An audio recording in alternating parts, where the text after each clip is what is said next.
আমাদের অতিথিরা ঢাকা মহানগর দক্ষিণের এই কর্মসূচিকে মহতি বলেছেন।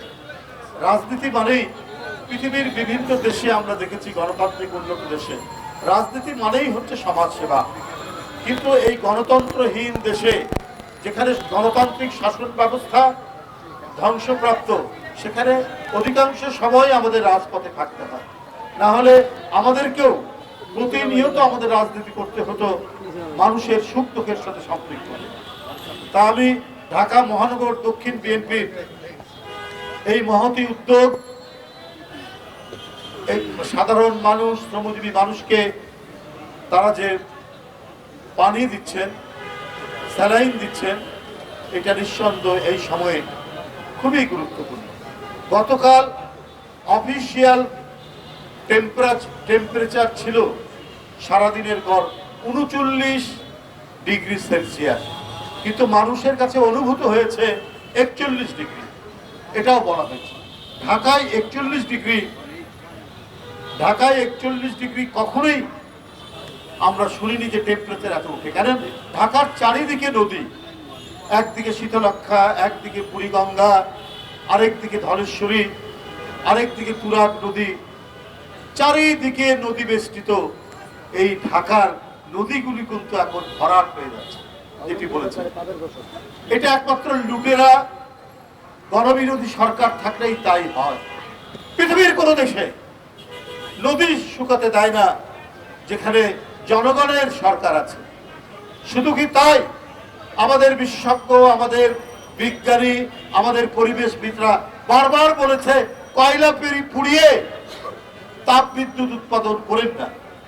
সরকারকে বারবার বলেছে, কিন্তু উন্নয়নের ফানুসের নামে টাকা লুটের যে মহা আয়োজন, মহা সমারোহ চলছে, তাই শেখ হাসিনা গণবিরোধী প্রজেক্ট নিতে একটুও দেরি করেন না। উনি দুর্নীতির প্রজেক্টকে বাস্তবায়ন করার জন্যই গণবিরোধী প্রজেক্ট। আপনারা জানেন, সমুদ্রের পাড়ে পটুয়াখালীর কলাপাড়া কুয়াপাড়ায় তাপ বিদ্যুৎ কেন্দ্র করা হচ্ছে, এবং আমি ওখানে শুনেছি এই যে কলাপাড়া, কুয়াকাটা, আপনার গলাচিপা, বাউফল, মানে বরিশালের বৃহত্তর বরিশাল বিভাগের অধিকাংশ জেলাতে নারকেল গাছে আর নারকেল ধরে না। যে নারকেল গাছ ওই সব এলাকার, সমুদ্র ধারের এলাকার প্রধান ফল, সেখানে আর ধরে না। বলছে যে কোটি কোটি নারকেল ধরার পর শুকিয়ে ওঠে, পড়ে যায়। অথচ এক সময় ডাব, নারকেল রাস্তার মধ্যে পড়ে থাকতো এইসব এলাকায়।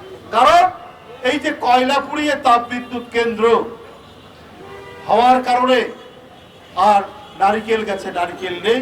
এরপরে আরো যা গাছ আছে সেগুলোও শুকিয়ে যাবে, ফলের গাছ থাকবে না, নদীতে মাছ থাকবে না। বারবার মানুষ বলেছে যে রামপাল বিদ্যুৎ কেন্দ্রে কয়লা পুড়িয়ে পড়েন না, কারণ আমাদের স্বাস্থ্য, আমাদের নিঃশ্বাস প্রশ্বাসের অক্সিজেন হচ্ছে আমাদের সুন্দরবন। আর সুন্দরবনের প্রাণী, বিশেষ করে রয়্যাল বেঙ্গল টাইগার, পৃথিবীর সবচাইতে দামি প্রাণী। তার ক্ষিপ্রতা, তার হিংস্রতা, এটা পৃথিবীব্যাপী এর সুনাম। আমি ইউরোপ আমেরিকার অনেক চিড়িয়াখানায় দেখেছি আলাদা করে আছে বেঙ্গল টাইগার।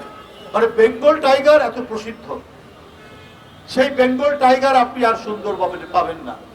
ওখানকার পশুর নদীতে আর কুমির দেখবেন না। আল্লাহ তাআলা কিন্তু কোনো জিনিস অপ্রয়োজনে সৃষ্টি করেননি। গাছ, মাছ, পানি, কুমির, বাঘ প্রত্যেকের সাথে ব্যালেন্স করছে, এবং এটার মধ্যে দিয়েই আমাদের যে নিঃশ্বাস প্রশ্বাস, আমাদের বেঁচে থাকা নির্ভর করছে। কিন্তু সরকার বাংলাদেশের মানুষকে তো রাখতে চায় না, উনি বাঁচতে দিতে চায় না।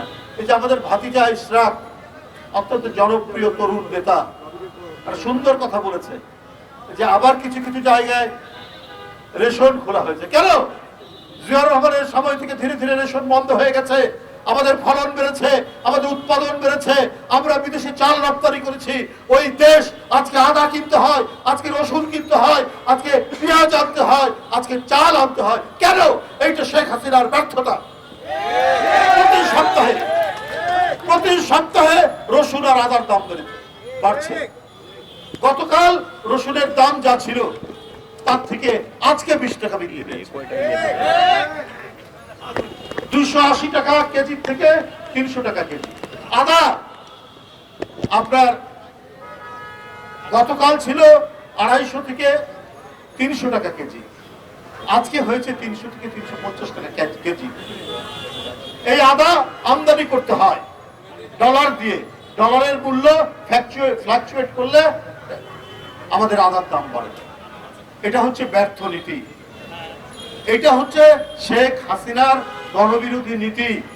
তার কারণেই আজকে মানুষ ধুকছে অনাহারে, অর্ধাহারে। আজকে সন্তান বিক্রি করে তার পেট ভরাতে হচ্ছে গরিব মানুষকে। আর অন্যদিকে কি চলছে? অন্যদিকে চলছে অনাচার, পাপাচারের এক বিস্তৃত পরিবেশ। শেখ হাসিনার আরেকটা দামি নির্বাচন করতে চাচ্ছেন, উপজেলা নির্বাচন। আরে বাপ রে বাপ, কি নির্বাচনের আপনার ফুর্তি তাদের! আওয়ামী লীগেরও অন্যান্য নেতারা কেউ সুযোগ পাচ্ছে না। আওয়ামী লীগের এমপির শালা, আওয়ামী লীগের এমপির ছোট ভাই, আওয়ামী লীগের এমপির স্ত্রী, এরা হচ্ছে আপনার ক্যান্ডিডেট। আওয়ামী লীগে তো আর সাধারণ মানুষ কেউ যায় না। তো ওদের যে সমস্ত নেতারা ছিলেন তারা আস্তে আস্তে ফুরিয়ে যাচ্ছেন, তারা আস্তে আস্তে কোথায় মারা যাচ্ছেন, তখন আর যোগ্য লোক নেই।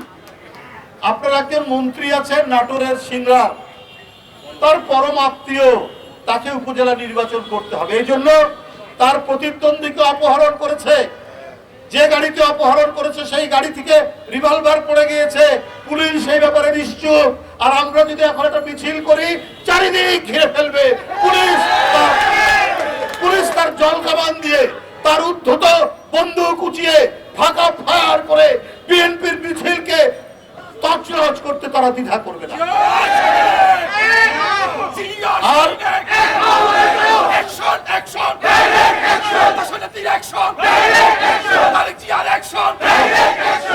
আর কি হয়েছে? এখন প্রতিটি সংসদীয় এলাকায় এমপি রাজ তৈরি হয়েছে, এমপি রাজ। আমরা স্বরাজের কথা শুনেছি, আমরা এখন এমপি রাজ তৈরি হয়েছে। এমপি, এমপির স্ত্রী, তারপরে ডামি এমপি, জনগণ ভোট দেয়নি, তার স্ত্রী, তার শালা, তার শ্যালিকা, এরা দিয়েই হচ্ছে আপনার সংসদীয় আসনগুলোতে এমপি রাজ তৈরি হয়েছে। বন্ধুরা আমার, আর এই যে নদী